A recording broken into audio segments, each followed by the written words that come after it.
Hi guys, तर तुम्ही बघू शकता मी जस्ट उठून रेडी वगैरे होत आहोत कारण आम्हाला जायचं आहे साक्षी त्यांच्या घरी. मग त्याआधी आम्ही नाश्ता वगैरे करून घेतला. आमच्या नाश्त्यामध्ये होतं उपीट, जे मी खात नाही कारण त्यात ऑनियन होतं. मग फायनली आम्ही निघालो साक्षी त्यांच्या घरी जाण्यासाठी. आणि हे बघू शकता, हे आहे साक्षी त्यांचं घर. मग त्यानंतर आम्ही निघालो गाणगापूरला. आणि गाणगापूरला गेल्यानंतर गाईज बघू शकता तुम्ही, मी फर्स्ट टाईमच गेले होते. 4-5 राऊंड फिरल्यानंतर मग तुम्ही तिथून बाहेर निघता. मग त्यानंतर दत्त महाराज जिथे स्थित झाले होते ज्या झाडाखाली, तिथे गेलो होतो. त्याचं नाव आहे संगम.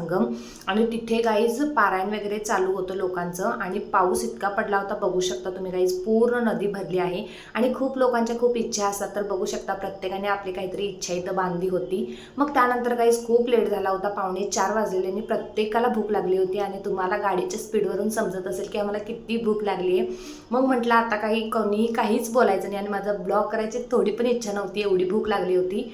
मग फायनली गाईज आम्ही हॉटेलमध्ये आलो, जेवण वगैरे करून घेतलो, मस्तपैकी जेवण केलं.